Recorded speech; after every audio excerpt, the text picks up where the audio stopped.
जय श्री कृष्णा। राधे राधे। आज की इस वीडियो में हम बात करेंगे कि दाह संस्कार यानी कि अंतिम संस्कार के बाद गंगा जी में क्यों प्रभावित कर देते हैं हम। मृतक आत्मा जो होती है, मृतक शरीर होता है, उसकी राख को हम गंगा जी में प्रवाहित क्यों करते हैं। गरुड़ पुराण में इसका क्या जिक्र है और ये किस लिए किया जाता है।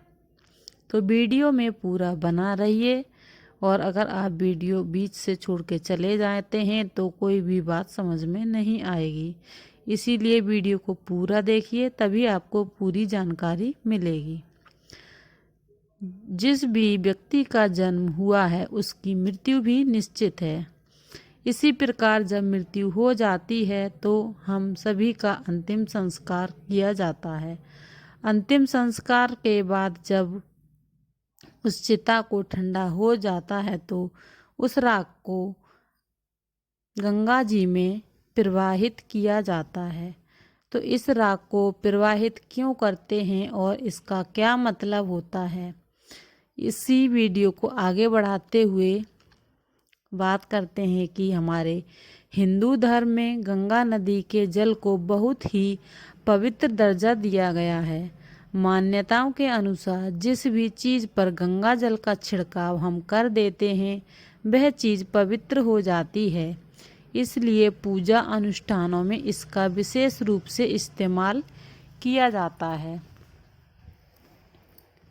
मान्यताओं के अनुसार जीवन की अंतिम प्रक्रिया यानी अंतिम संस्कार के दौरान भी गंगा जी का विशेष महत्व माना गया है।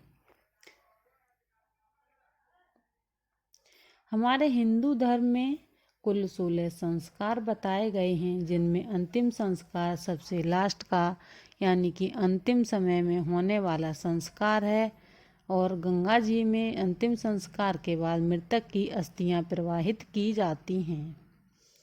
मृत्यु एक ऐसा सच है जिसे कोई नहीं टाल सकता। जिस भी व्यक्ति ने धरती पर जन्म लिया है उसकी मृत्यु भी तय है। हिंदू शास्त्रों में व्यक्ति के जन्म से लेकर मृत्यु तक 16 संस्कार बताए गए हैं, जिनका पालन करना जरूरी माना गया है। व्यक्ति की मृत्यु के बाद हिंदू धर्म में कई तरह की परंपराएं निभाई जाती हैं, जो कि व्यक्ति की आत्मा की मुक्ति के लिए जरूरी मानी जाती हैं। इसी तरह एक परंपरा है जिसके अनुसार अंतिम संस्कार के बाद मृतक की राख को एक पवित्र जल या फिर गंगा जी में बहाया जाता है। आइए जानते हैं कि इसका क्या महत्व है, क्यों प्रवाहित की जाती है मृतक की राख। हिंदू धर्म में मृतक के शरीर को अग्नि से जलाया जाता है, जिसे दाह संस्कार या अंतिम संस्कार भी कहते हैं। अंतिम संस्कार के दौरान अंतिम संस्कार को बड़ा पुत्र या फिर छोटा पुत्र ही करता है। हमारे यहाँ बीच के पुत्र को अंतिम संस्कार करने का कोई परंपरा नहीं है।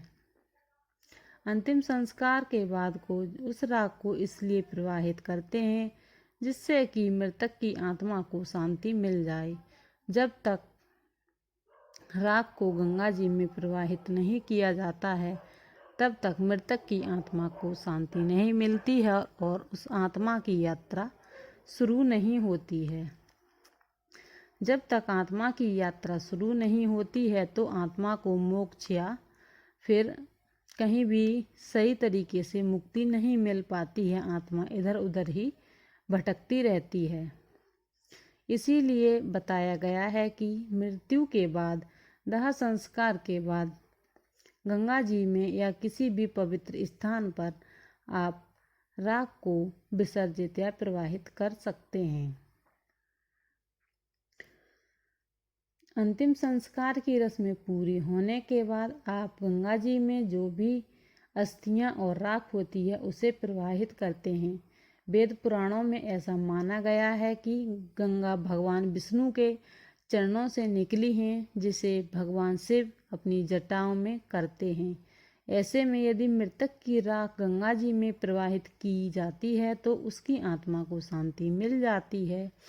साथ ही मृतक की राख को गंगा में प्रवाहित न किया जाए तब तक मृतक की आत्मा की यात्रा शुरू नहीं होती है। इसलिए दाह संस्कार पूरा होने के बाद राख को गंगा नदी में बहाना जरूरी माना जाता है ताकि मृतक की आत्मा को शांति मिल सके। गरुड़ पुराण में भी इस बात का जिक्र मिलता है। गरुड़ पुराण के अध्याय 10 में एक कथा का जिक्र है जिसमें मृतक की अस्थियां या राख को गंगा जी में प्रवाहित करने का महत्व बताया गया है। कथा के अनुसार पक्षीराज गरुड़ भगवान विष्णु से पूछते हैं कि हे स्वामी, जब भी किसी की मृत्यु हो जाती है तो मृतक के परिजन उसका दाह संस्कार कर देते हैं, लेकिन उसके बाद परिवारजन मृतक की अस्थियां और राख को सिंचित क्यों करते हैं? जब संचित उसे कर लेते हैं तो उसे गंगा जी में प्रवाहित क्यों किया जाता है? इस पर भगवान विष्णु कहते हैं, मृतक का दाह संस्कार करने के बाद उसकी अस्थियां और उसकी राख को गंगा जी में प्रवाहित करने से मृतक की आत्मा को शांति मिल जाती है, क्योंकि पवित्र नदी गंगा उस व्यक्ति के सभी पापों को नष्ट कर देती है। गंगा नदी में इतनी शक्ति है कि पापी लोगों के पापों को भी नष्ट कर देती हैं और उसकी आत्मा को शांति मिल जाती है। जब तक मृतक की आत्मा को शांति नहीं मिलती तो वो आत्मा हमारे बीच ही रहती है। वो आत्मा अपने घर को छोड़कर जाना नहीं चाहती है। इसीलिए एक आत्मा की शांति के लिए अंतिम संस्कार के बाद सभी परंपराओं को निभाना बहुत जरूरी माना गया है। आज की इस वीडियो में आपको ये जानकारी मिली और ये जानकारी आपको कैसी लगी, अच्छी लगी हो तो लाइक शेयर ज़रूर कीजिए और चैनल पर न्यू हैं तो चैनल को सब्सक्राइब भी ज़रूर कीजिए। आपको इसी तरीके की वीडियो इस चैनल पर मिलती रहेंगी।